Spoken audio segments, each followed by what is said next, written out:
శ్రద్ధగా వినండి, ఇక్కడే మనసు పెట్టండి. దేవుడికి స్తోత్రం. కీర్తన గ్రామంలో 14వ అధ్యాయం మొదటి వచనం చదువు. సరే, దేవుడు లేడని బుద్ధిహీనులు తమ హృదయములో అనుకుందురు. వారు చెడిపోయిన వారు అసహ్య కార్యములు చేయుదురు. మేలు చేయవాడు ఒకడును లేడు. వివేకము కలిగి దేవుని వెదకువారు కలరేమో అని యెహోవా ఆకాశము నుండి చూచిన నరులు పరిశీలించును. దేవుడు ఎక్కడి నుంచి చూస్తాడంట? ఆకాశము నుండి చూస్తాడంట. బుద్ధిహీనులు ఏమనుకుంటానంట? దేవుడు లేడనుకుంటానంట. ఇదేంటిది? బుద్ధిహీనత అంటే ఏంటి తెలుసా? దేవుడు లేడనుకున్న వాళ్ళు బుద్ధిహీనులు అనుకుంటాను. దేవుడు బుద్ధిహీనులు, దేవుడు లేడనుకుంటాను. దేవుడు లేడనుకుంటాను. వివేకము కలిగి దేవుడు వెనుకవారు కలరేమో ఆయన యెహోవా ఆకాశం నుండి నలుగులను పరిశీలించుతున్నాడు. చూడండి దేవుడు బిడ్డలారా, ఆయన చూపు మన వైపే ఉన్నదన్నమాట. దేవుని స్తోత్రం. హల్లెలూయా. దేవుని చూపు మాత్రం మారలేదు, మన చూపు మాత్రం మారిపోతుంది అప్పుడు. కానీ మధునతులకు దేవుడు కనుదృష్టి నరుల వైపు అని ఆయన పరిశీలన చేస్తాడట. నరులు నా వైపు, నా మనసు వెలుగుతారేమన్నా సార్. 3వ వచనం, వారందరూ దారి తొలగి బొత్తిగా చెడి ఉన్నారు. మేలు చేయవారు ఎవ్వరూ లేరు, ఒక్కడైనను లేడు. యెహోవాకు ప్రార్థన చేయక ఆహారము మింగునట్లు నా ప్రజలను మింగుచు.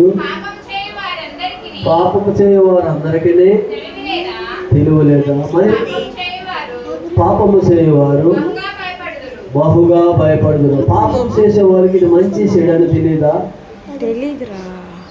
నీకు అటువంటి జ్ఞానం దేవుడు ఇచ్చాడుగా. అది మంచి ఏదో చెడని తెలుసుగా. మరి పాపం చేయడం అంటే ఏంటి? పాపం ఎందుకు చేస్తారు అంటారు? అది తేలికైన పని. భక్తి అనేది భారమైన పని, పాపం అనేది తేలికైన పని. భక్తిని అనుసరించాలంటే కష్టతరముగా వాళ్ళు ఎంచుకున్నారు. భక్తి అనేది భక్తిలో ఉన్న వాడికి భక్తి తెలుస్తుంది, భక్తి లేని వాడికి భక్తి తెలియదు. భక్తి లేని వారికి భక్తి అనేది తెలియదు అనమాట. అందుకే దేవుడు దేవుడు కనుదృష్టి నరుల వైపునే పరిశీలిస్తుందట. నరుడు ఆలోచన ఎరిగిన వాడు దేవుడు, నరుడు ఉద్దేశం ఎరిగిన వాడు దేవుడు. నరుడు సృజించిన సృష్టికర్తకే తెలుసు నీ ఆలోచన, నీ అంతరంగము, నీ తలంతు, నీ దేహం కానీ ఆత్మ విషయంలో కానీ ఆయన నిన్ను చేశాడు కనుక ఆయనకే తెలుస్తుంది నీ తాలూకా సంగతి. నీ ఉద్దేశం పెరిగిన దేవుడు అన్నమాట. నిన్ను తలంచి నిన్ను చేసిన దేవుడు, నిన్ను చూసిన దేవుడు, నిన్ను కాల్చిన దేవుడు. ఇంతవరకు ఆయన రెక్కల కింద నీవు సురక్షితంగా క్షేమకరంగా నడిపించే దేవుడు నిన్ను విడిచిపెట్టడానికి ఇష్టం లేక నీకు మాట్లాడుతున్నాడు అన్నమాట. ఏమని? బుద్ధిహీనతను విడిచిపెట్టమంటాడు, వెలుగు కలిగి జీవించమంటున్నాడు.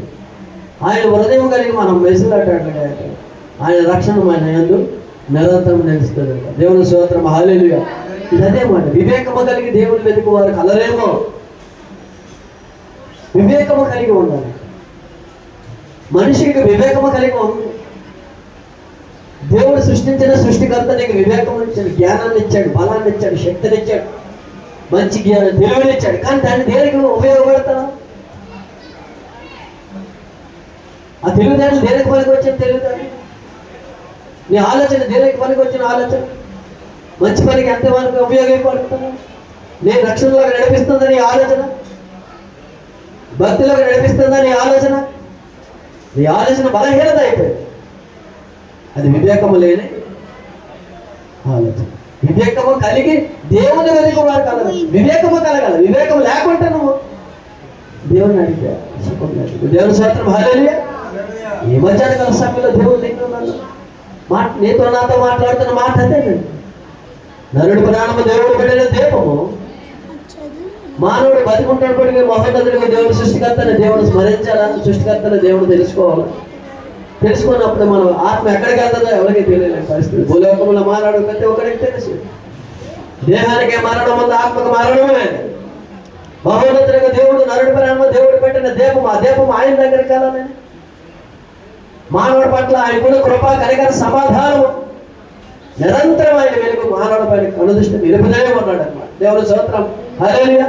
ఆయన విడిచిపెట్టే దేవుడు కాదు, ఆయన నిన్ను విడివిడి ఎడబాయడు. పరిశుద్ధాత్మ దేవుడు నీ ఆలోచన తెలుసు, నీ తలంతులు తెలుసు.